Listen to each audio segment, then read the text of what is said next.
kawasan Industrial Park Indonesia yang semuanya seluas 13.000 hektar yang nantinya ini dipersiapkan untuk pembangunan industri EV baterai yang pertama.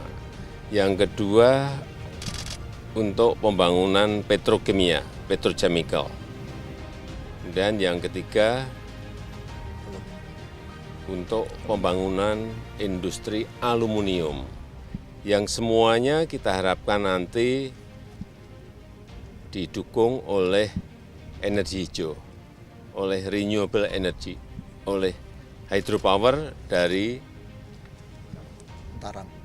Sungai Mentarang, Sungai Kayan di Kalimantan Utara. Dan memang perlu transisi, ada transisinya, tidak langsung ke energi hijau, tapi ada transisinya. Tetapi kita harapkan dengan kekuatan kompetitif seperti itu, energinya hijau, kemudian barang-barang produknya yang dihasilkan juga produk-produk hijau, inilah yang akan menjadi kekuatan kawasan Industrial Park Indonesia di Kalimantan Utara. Ini adalah Green Industrial Park yang terbesar di dunia.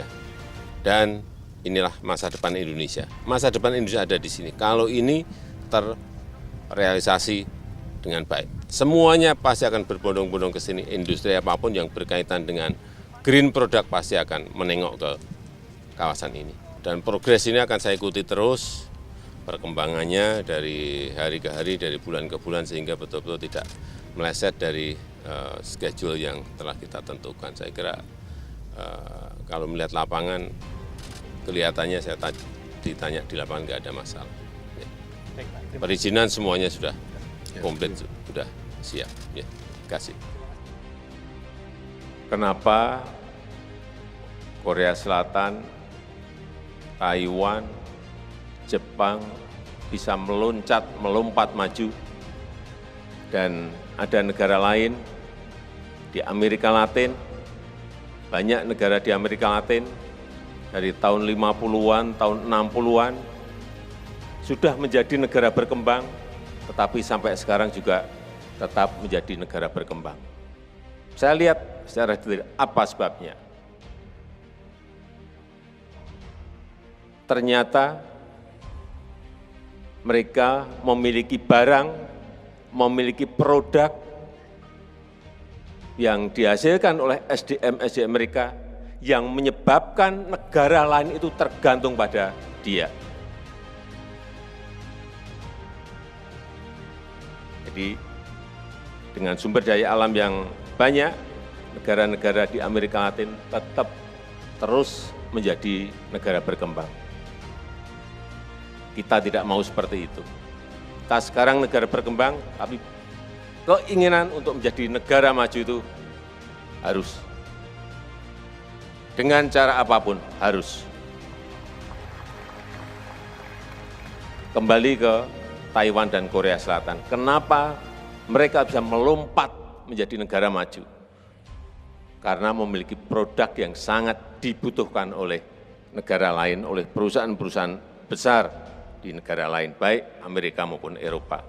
Korea Selatan itu memiliki yang namanya digital komponen, yang semua negara, semua perusahaan itu membutuhkan itu. Taiwan itu memproduksi yang namanya chip, yang semua negara, semua perusahaan besar itu membutuhkan dan tergantung pada mereka. Oleh sebab itu, kita juga harus memiliki produk barang yang negara lain tergantung pada kita. Dan bahan-bahan mentahnya ada di Indonesia semuanya, yaitu yang sering saya sampaikan, EV baterai.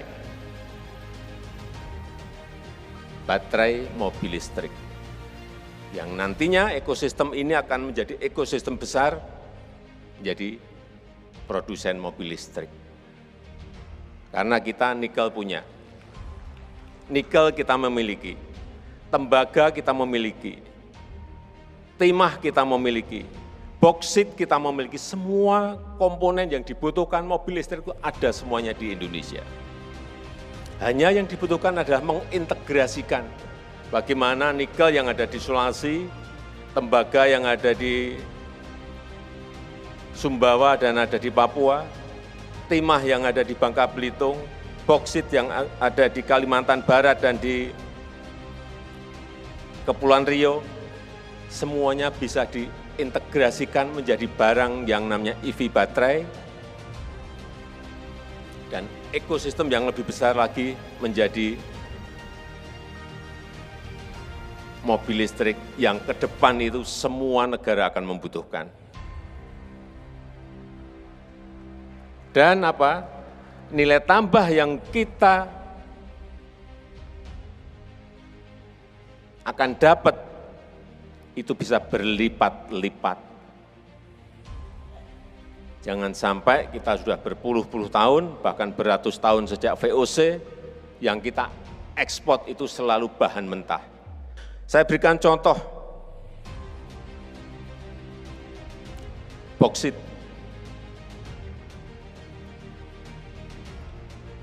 Sebelumnya, boksit itu adalah,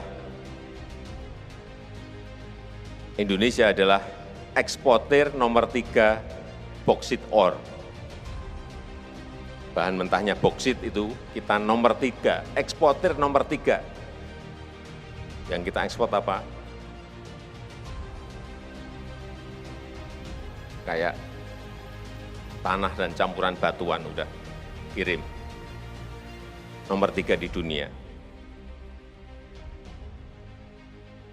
Kita nomor 31 eksportir panel surya.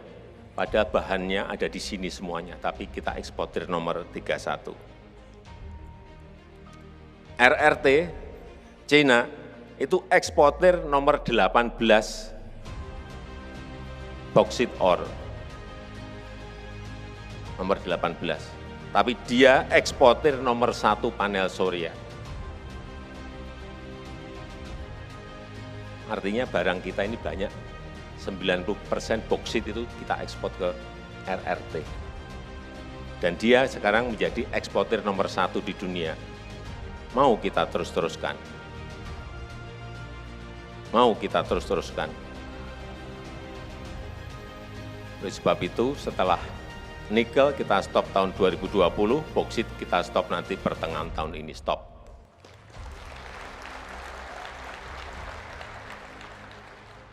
Tapi kita masih ada persoalan besar satu.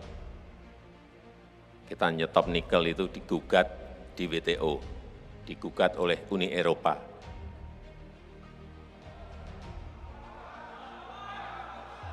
Jawabannya itu,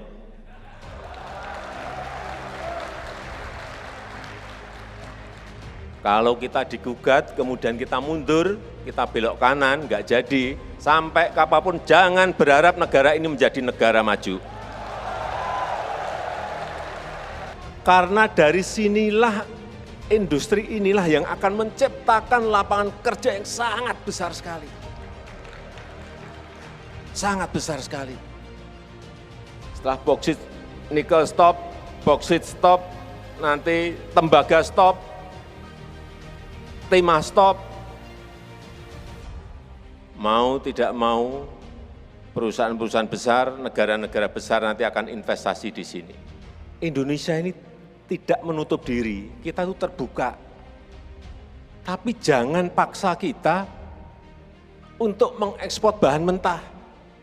Enggak, udah enggak mau kita. Kalau kamu ingin memproduksi katot, prekursor, panel surya, silakan datang ke Indonesia, kita terbuka. Kurang apa kita?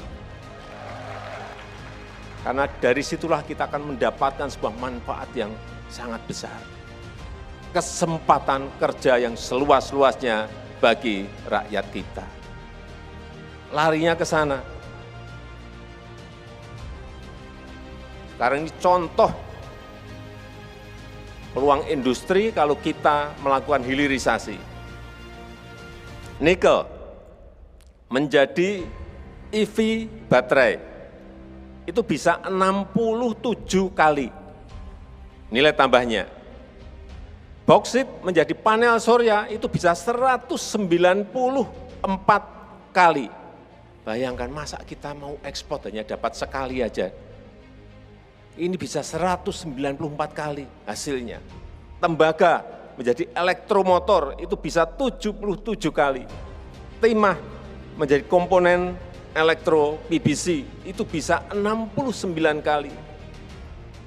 Gas alam, jadikan pupuk, jangan diekspor hanya dalam bentuk gas alam, bisa 4 kali. Belum yang kelautan, belum yang perkebunan. Mau kita terus-terusan, kita ekspor bahan mentah. Enggak, stop.